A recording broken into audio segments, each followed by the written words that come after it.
ہمیں اماں جی اس وقت زہر لگتیں جب وہ سردیوں میں زبردستی ہمارا سر دھوتیں۔ لیکس کیپری ریکسونا کس نے دیکھے تھے؟ کھجور مارکا صابن سے کپڑے بھی دھلتے تھے اور سر بھی۔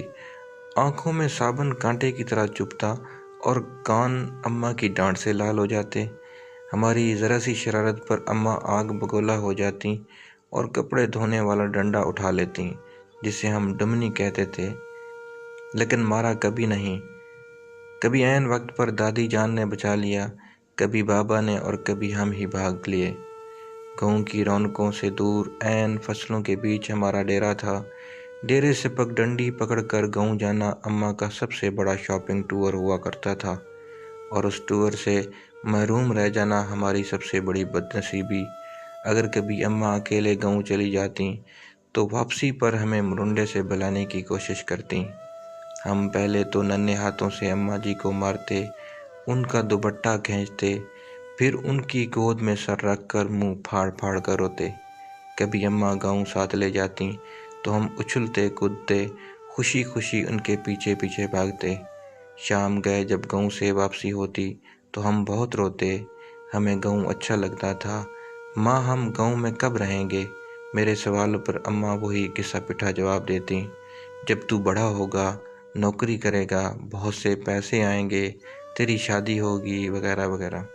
یوں ہم ماں بیٹا باتیں کرتے کرتے تاریک ٹیڑے پر آ پہنچتے۔ مجھے یاد ہے گاؤں میں بابا مظفر کے ہاں شادی کا جشن تھا۔ وہاں چلنے بجھنے والی بتیاں بھی لگی ہوئی تھیں اور پٹاخے بھی پھوٹ رہے تھے۔ میں نے ماں کو بہت منت کی رات ادھر ہی ٹھہر جائیں، لیکن وہ نہیں مانی۔ جب میں ماں جی کے پیچھے روتا روتا گاؤں سے واپس آ رہا تھا تو نیت میں فطور آ گیا اور چپکے سے واپس گاؤں لوٹ گیا۔ شام کا وقت تھا۔ ماں کو بہت دیر بعد میری گمشدگی کا اندازہ ہوا۔ وہ پاگلوں کی طرح رات کے اندھیرے میں کھیتوں کھلیانوں میں آوازیں لگاتی پھرتی اور ڈیرے سے لے کر گاؤں تک ہر گھر میں لالٹین لگا کر جھانکتی رہی۔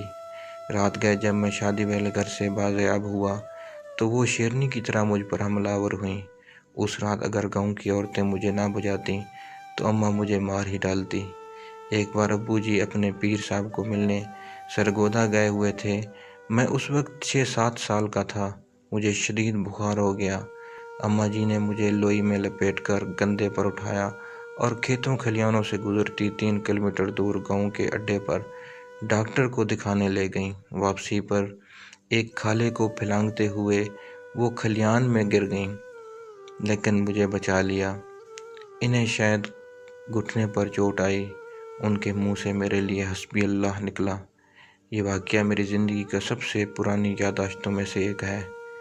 یقیناً وہ بڑی ہمت والی خاتون تھیں اور آخری سانس تک محنت مشقت کی چکی میں پستی رہیں۔ پھر جانے کب میں بڑا ہو گیا اور اماں سے بہت دور چلا گیا۔ سال بھر بعد جب گھر آتا تو ماں گلے لگا کر خوب روتی، لیکن میں سب کے سامنے ہنستا رہتا۔ پھر رات کو جب سب سو جاتے تو چپکے سے ماں کے ساتھ جا کر لیٹ جاتا اور اس کی چادر میں منہ چھپا کر خوب روتا۔ ماں کھیت میں چارہ کاٹتی اور بہت بڑی گٹھڑی سر پر اٹھا کر ٹوکے کے سامنے آ پھینکتی۔ کبھی کبھی خود ہی ٹوکے میں چارہ ڈالتی اور خود ہی ٹوکا چلاتی۔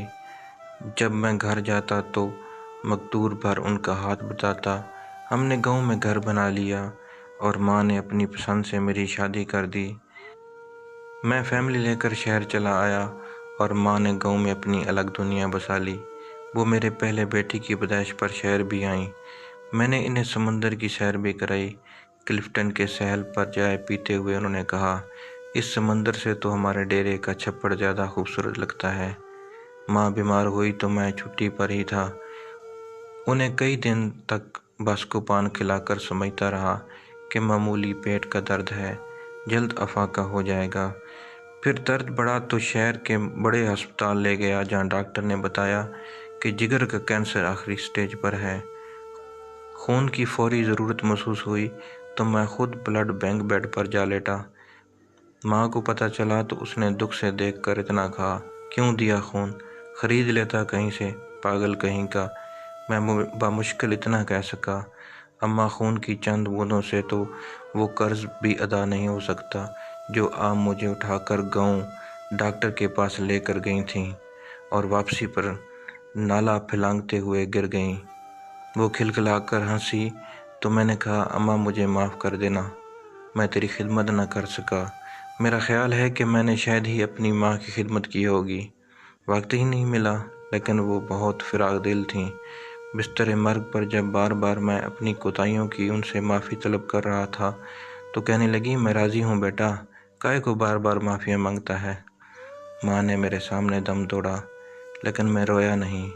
دوسرے دن سر بھاری ہونے لگا تو قبرستان چلا گیا اور قبرستان میں قبر پر بیٹھ کر منہ پھاڑ پھاڑ کر رویا۔